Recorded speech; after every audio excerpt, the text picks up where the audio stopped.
Hello friends, welcome to study Vigyan Prakash. तो दोस्तों, आज के वीडियो में हम लोग शुरू करते हैं 31 अगस्त के करंट अफेयर। तो देखिए पहला प्रश्न क्या है। अगस्त 2021 तक प्रधानमंत्री जनधन खातों की संख्या बढ़कर कितनी हो गई है। तो ये प्रश्न बड़ा इंपॉर्टेंट है। आप जानते हैं कि प्रधानमंत्री जनधन खातों की शुरुआत ये कब हुई थी? 15 अगस्त 2014 में शुरू हुआ था ये। और अब तक यानी कि जो आंकड़े मिल रहे हैं अगस्त 2021 तक, तो अब कुल मिला के ये जो जनधन खाते हैं इनकी संख्या हो गई है 43.04 करोड़। तो विकल्प ए यहाँ पर बिल्कुल करेक्ट है। और जैसा कि आप जानते हैं, खाता धारकों को जारी जो रुपे कार्ड है उसकी संख्या बढ़कर 31.23 करोड़ हो गई है। और प्रधानमंत्री जनधन खातों में कुल अब तक कितने रुपए जमा हुए हैं? तो ये हैं 1.46 लाख करोड़ रुपए। तो ये एक बड़ी अमाउंट है जो कि प्रधानमंत्री जनधन खातों में जमा हो चुकी है।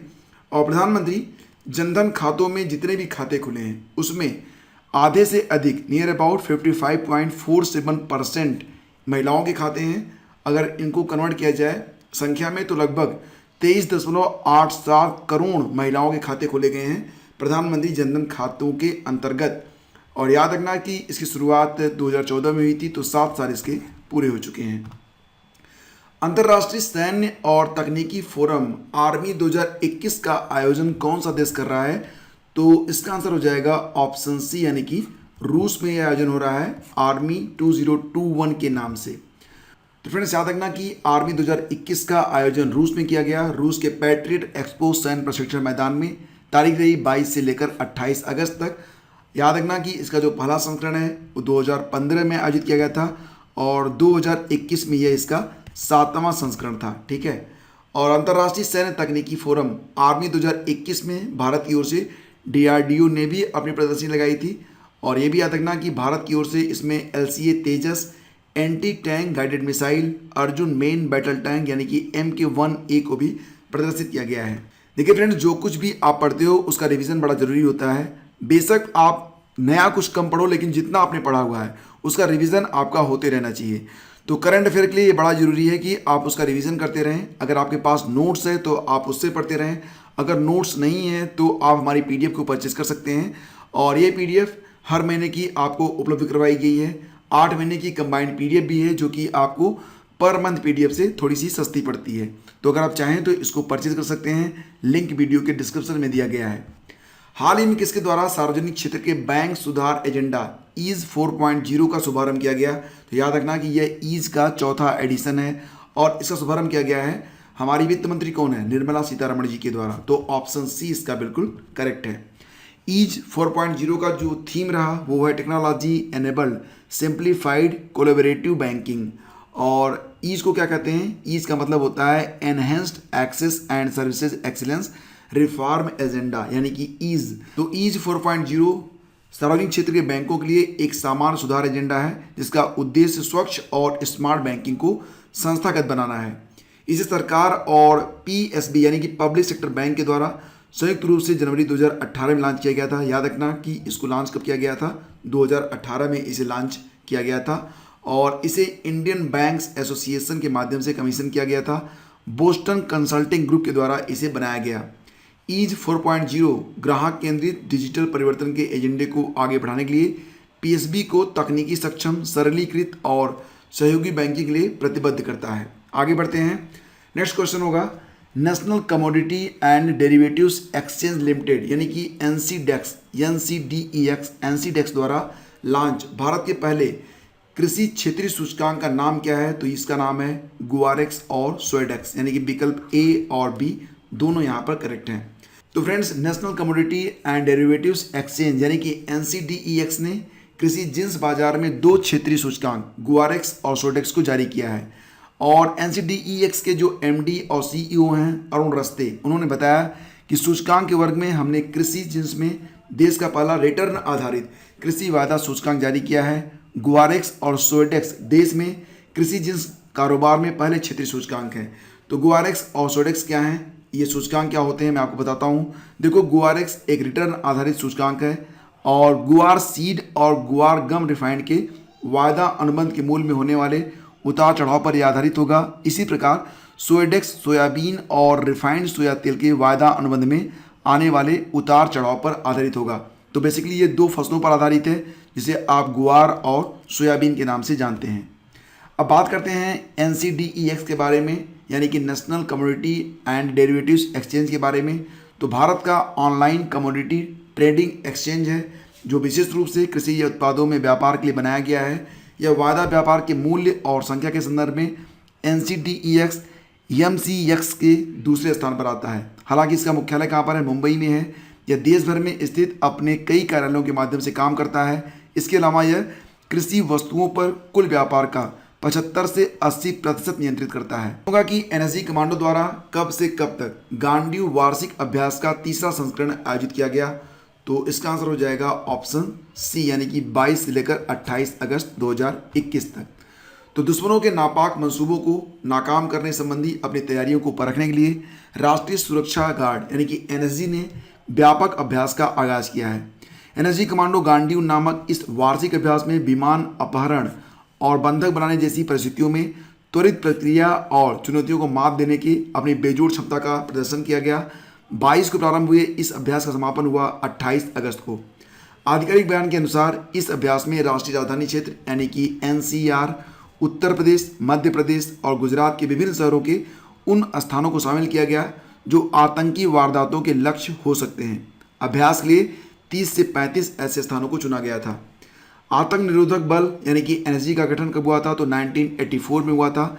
एनएसजी कमांडो आतंकी गतिविधियों से निपटने में दक्ष तो हैं ही, बल का विशेष दस्ता फिलहाल देश के कम से कम 13 अति महत्वपूर्ण व्यक्तियों को सुरक्षा भी प्रदान कर रहा है।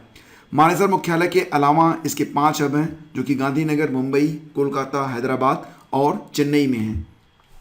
भारतीय बच्चों के लिए बी इंटरनेट अवेशम अभियान किस कंपनी ने शुरू किया है? तो इसका आंसर हो जाएगा ऑप्शन ए, यानी कि गूगल। तो फ्रेंड्स, जैसा कि आप जानते हैं, कोविड-19 की वजह से अब बहुत सारे काम ऑनलाइन हो रहे हैं और इंटरनेट के यूज को अब हर जगह ज़्यादा प्राथमिकता मिल रही है। तो बच्चे भी इससे अछूते नहीं हैं, लेकिन बच्चों को इंटरनेट पर भी सिक्योरिटी की आवश्यकता होती है। तो इसके लिए गूगल ने यह कार्यक्रम शुरू किया है, बी इंटरनेट अवेशम नामक। और गूगल ने ये जो प्रोग्राम लॉन्च किया है, बी इंटरनेट अवेशम, इसको 8 भाषाओं में लॉन्च किया गया है। और गूगल के बारे में बात करें तो गूगल की स्थापना हुई है 4 सितंबर 1998 में। मुख्यालय इसका कैलिफोर्निया में है, USA में। संस्थापक कौन रहे? सर्गेई ब्रिन और लैरी पेज। CEO हैं वर्तमान में सुंदर पिचई। और इसकी पेरेंट कंपनी कौन सी है? अल्फाबेट इंक है। राजस्थानी भाषा का साहित्य अकादमी पुरस्कार किसे प्रदान किया गया है? तो इसका उत्तर हो जाएगा, क्योंकि देखो यहाँ पर बात हो रही है राजस्थानी भाषा के साहित्य अकादमी पुरस्कार के बारे में, तो उत्तर हो जाएगा भंवर सिंह सामोर। ऑप्शन सी इसका यहाँ पर करेक्ट है। तो देखो यहाँ पर मैं आपको बता दूँ, भंवर सिंह सामोर को जिस कृति के लिए पुरस्कार दिया गया है उसका नाम है संस्कृत री सनातन दीठ। और इसी के साथ नेपाली भाषा के अंतर्गत शंकरदेव ढकाल को भी यह पुरस्कार प्रदान किया गया है। और ये इनकी कृति है किरायको कोख। ठीक है। तो साहित्य अकादमी के अध्यक्ष डॉक्टर चंद्रशेखर कंबार ने नेपाली और राजस्थानी भाषा में साहित्य अकादमी पुरस्कार 2020 को अपनी स्वीकृति प्रदान कर दी है। प्रख्यात नेपाली लेखक शंकरदेव ढकाल की कृति किरायको कोख और प्रख्यात राजस्थानी लेखक भंवर सिंह सामोर को उनकी कृति संस्कृत री सनातन दीठ के लिए पुरस्कृत किया गया है। और आपको पता होगा कि इन भाषाओं के पुरस्कार पिछले वर्ष ही घोषित किए गए थे, और ये जो 4 भाषाएं थी उसमें ये पुरस्कार घोषित नहीं किया गया था। इसकी घोषणा अब जाके की गई है। तो ये जो शेष रह गई भाषाएं थी उसमें एक तो नेपाली हो गई, दूसरी राजस्थानी भाषा हो गई, तीसरी ये ओडिया भाषा जिसकी लेखिका और कवियत्री यशोधरा मिश्रा की कृति समुद्रकूल घर को सम्मानित किया गया है। और मलयालम के नाटककार, उपन्यासकार और कवि ओम चेरी NN पिल्लई की कृति आकस्मिकम ओरम्मकुल रिपुकल। अब नाम पढ़ लो यहाँ पर। तो ये जो नाम थोड़ा सा देखो, अलग अलग जो लैंग्वेज होती है उसमें उच्चारण भी अलग अलग होता है। तो यहाँ पर ये जो नाम है इसको आपको याद रखना है। तो फ्रेंड्स, इस पुरस्कार के अंतर्गत 1 लाख रुपए का चेक प्रदान किया जाता है और एक ताम्र फलक भी प्रदान किया जाता है।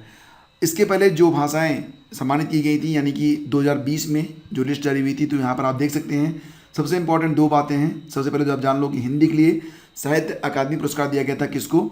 अनामिका जी को दिया गया था। उनकी पोएट्री की एक 2014 में प्रकाशित किताब है, नाम है टोकरी में दिगंत थेर गाथा। और इंग्लिश के बारे में बात करें तो ये अरुंधति सुब्रमण्यम है और when God is a traveller poetry है।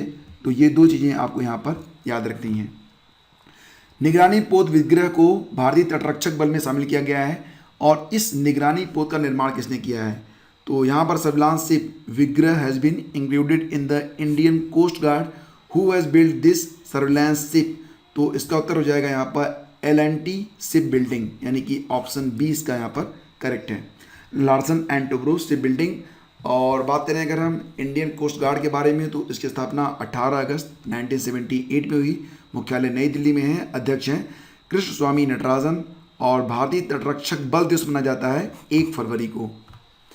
राष्ट्रीय खेल दिवस अभी हाल ही मनाया गया 29 अगस्त को। तो ये आपको याद रखना है, 29 अगस्त जाने माने खिलाड़ी और हॉकी के जादूगर कहे जाने वाले मेजर ध्यानचंद का जन्मदिन भी होता है। तो जाने माने हॉकी खिलाड़ी मेजर ध्यानचंद की जयंती पर हर वर्ष 29 अगस्त को खेल दिवस मनाया जाता है। सरकार ने इस महीने की 6 तारीख को मेजर ध्यानचंद के सम्मान में उनके नाम पर राष्ट्रीय खेल रत्न पुरस्कार का नामकरण कर दिया है। महान हॉकी खिलाड़ी मेजर ध्यानचंद का जन्म 29 अगस्त 1905 को उत्तर प्रदेश के प्रयागराज में हुआ था। 16 वर्ष की उम्र में वो भारतीय सेना में चले गए थे। ध्यानचंद 1922 में एक सैनिक के रूप में भारतीय सेना में शामिल हुए थे। उनका शुमार दुनिया में हॉकी के सबसे बेहतरीन खिलाड़ियों में होता है। ध्यानचंद के गोल करने की काबिलियत ज़बरदस्त थी। उनकी टीम में रहते भारत ने हॉकी में 3 ओलंपिक गोल्ड मेडल हासिल किए थे, 1928, 1932 और 1936 में। उनका जादू दशकों के बाद भी बरकरार है। वह आज भी भारत के सबसे बड़े खेल आइकॉन्स में से एक हैं। सरकार ने ध्यानचंद को 1956 में ही देश के तीसरे सर्वोच्च नागरिक सम्मान पद्म भूषण से सम्मानित किया है, लेकिन यहाँ पर उन्हें भारत रत्न अभी नहीं दिया गया है और मुझे लगता है कि उन्हें भारत रत्न जरूर दिया जाना चाहिए। आपकी क्या राय है, कमेंट करके बताइए। हाल ही में किस राज्य में मानसिक स्वास्थ्य हेल्पलाइन सुकून की शुरुआत की गई है? तो इसका आंसर हो जाएगा जम्मू और कश्मीर। विकल्प ए इसका बिल्कुल करेक्ट है। होमगार्ड और SDRF के कमांडेंट जनरल VK सिंह और जम्मू GMC की प्रिंसिपल डॉक्टर शशि सूदन ने SDRF हेडक्वार्टर गुलशन ग्राउंड में शुक्रवार को मेंटल हेल्थ हेल्पलाइन सुकून का उद्घाटन किया। ये हेल्पलाइन 24 घंटे काम करेगी। कमांडेंट जनरल VK सिंह ने कहा कि इस हेल्पलाइन से मानसिक तनाव से गुजर रहे लोगों को लाभ होगा। अगर कोई तनाव में है, मानसिक स्वास्थ्य संबंधी कोई इमरजेंसी है, कोई भय से ग्रस्त है या फिर आपदा के बाद परेशान है, तो इस हेल्पलाइन की मदद ले सकता है। कई बार किसी के मन में आत्महत्या की आशंका होती है, कई लोग नशा करते हैं, तो ऐसे में भी वो इस हेल्पलाइन की मदद ले सकते हैं। तो फ्रेंड्स, बात करते हैं क्विज नंबर 227 की। प्रश्न पूछा गया था कि दो संख्याओं का गुणनफल कितना है? 1600 है। इसका जो SCF है वो 5 है, तो LCM क्या होगा? ये फार्मूला लगाया गया और इसके बाद इसका उत्तर आया 320। तो जिन लोगों ने 320 उत्तर लिखा है, सभी के जवाब बिल्कुल सही रहे। आप सभी को बधाई। और अब बारी है आज के प्रश्न की। बताया कि हाल ही में प्रभु शर्मा किस देश के नए सेना प्रमुख बने हैं? तो इसका उत्तर आपको नीचे कमेंट करके बताना है। और हाँ फ्रेंड्स, वीडियो का डिस्क्रिप्शन चेक कर लेना, जहाँ पर आपको इस लेक्चर की PDF डाउनलोड करने का लिंक मिल जाएगा। साथ ही साथ अगर आप टेलीग्राम चैनल पर हैं तो वहाँ पर भी आपको लिंक और PDF अवेलेबल करवा दी जाती है। और पूरे 8 महीने की जो करंट अफेयर है उसकी PDF डाउनलोड करने के लिए वीडियो का डिस्क्रिप्शन आप चेक करिएगा। और फ्रेंड्स, अगर वीडियो आपको पसंद आता है तब आप प्लीज़ इसे लाइक और शेयर जरूर किया करें। और हाँ फ्रेंड्स, इस चैनल को आपके सपोर्ट की बहुत ही ज़रूरत है, तो प्लीज़ इसे लाइक और शेयर करना बिल्कुल भी मत भूलिएगा। Thank you so much.